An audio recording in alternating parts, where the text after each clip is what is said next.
Hey everyone, it's been a year since the Switch 2 was released, and once the hype has calmed down, I believe it is a good moment to talk about my experience with it. Just beware that I am not a fanboy. I am someone who likes to play video games, and also has a good memory, so I'll try to be as neutral as possible. But yeah, this is just my opinion. As for general gaming footage, those are the games I played in this console so far. Without further ado, let's begin.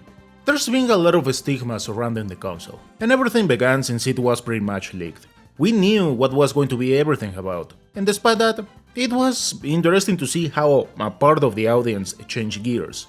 After a year, almost 20 million units have been sold, so at least on the outside, it seems like it has been accepted.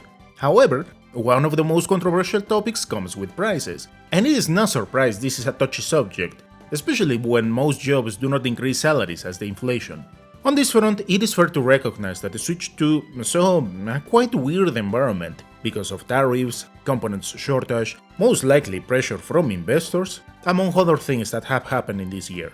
With that, the price doesn't sound as outrageous as some people mention, considering the aforementioned events, and that most likely we are going to see an interesting increase in prices for other things because of logistics.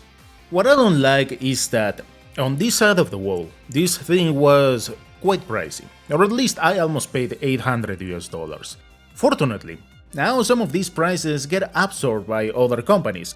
Wink wink Monopoly!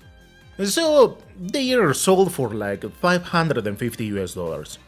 I guess in USA these kinds of things do not vary as radically as that, so $500 it's acceptable.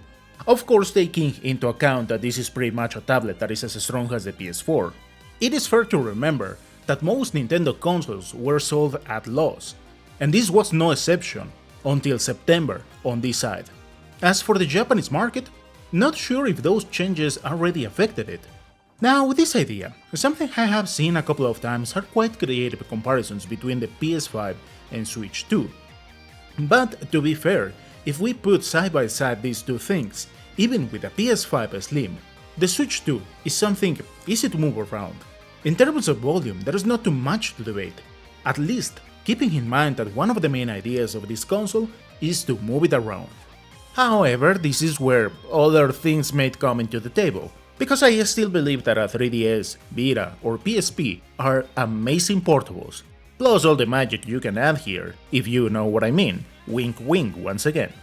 And now that we are putting other portable options, yep, there are stronger handhelds, but prices kinda skyrocket, so it all depends on what you're looking for.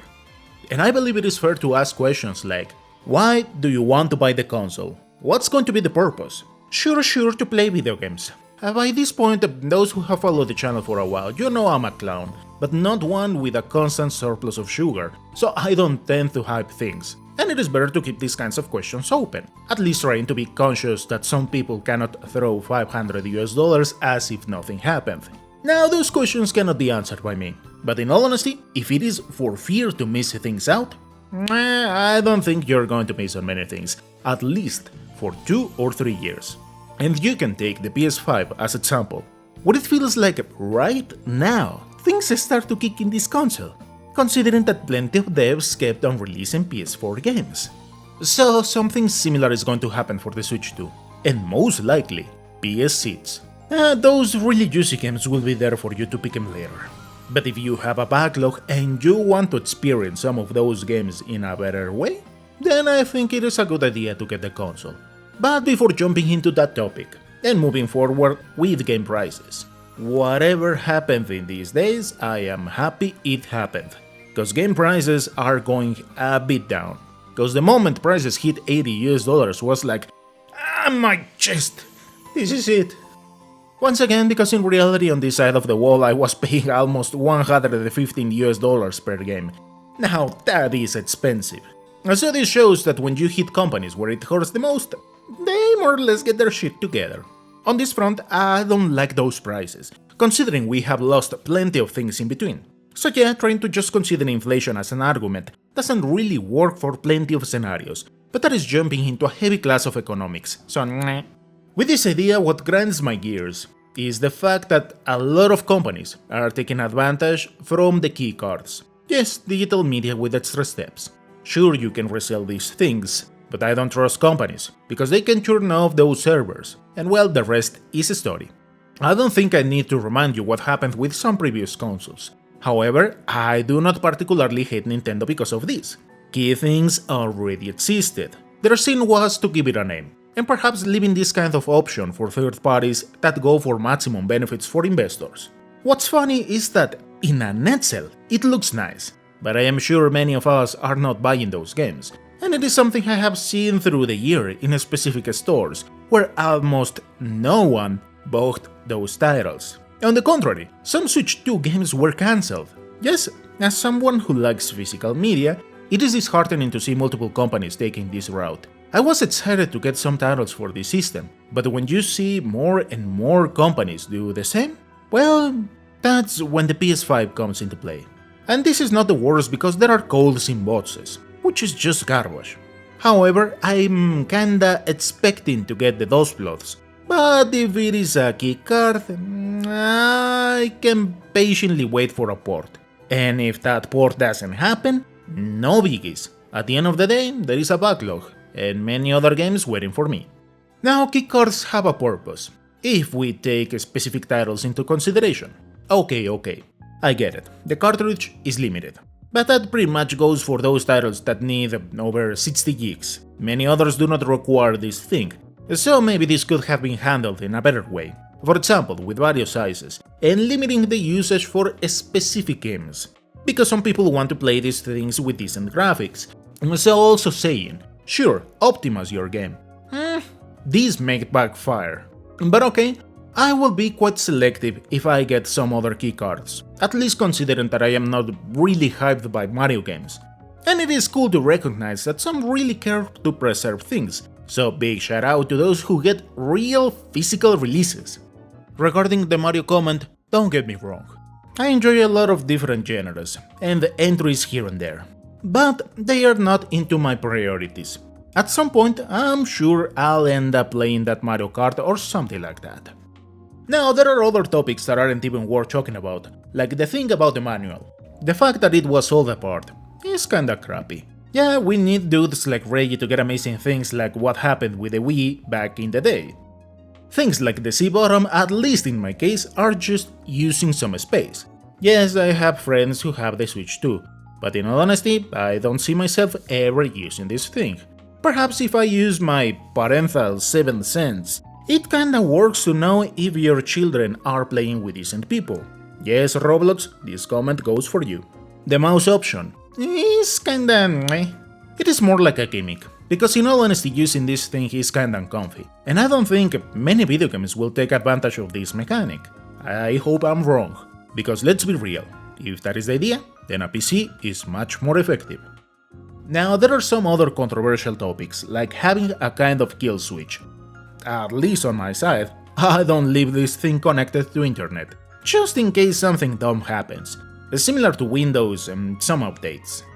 Bad experiences with third-party accessories is also another topic, but I get that Nintendo will try to protect its stuff, pushing customers to get original things. I'm not sure if it is fair, but what can I say? At least there are no problems if you fix your controls, cause I was having some heavy drifts, so fixing these things on your own is better. Just keep in mind that you will need a kinda long screwdriver tip, plus some basic knowledge with soldering. At least I refuse to let this thing die, so there is no real need to get a Switch 2 controller, if you're okay with this version. Some people have problems with the screen, at least in comparison with an OLED one. I know colors will look washed down. HDR does a similar thing. I'm not sure how to think about it. On one side you had me play in some parts of Horizon Forbidden West with overly saturated colors, and in the other, you had me playing Is the Odin Felgana with washed down colors. I just turn off these options. Personally, I don't mind the screen, but it is fair to keep it in mind.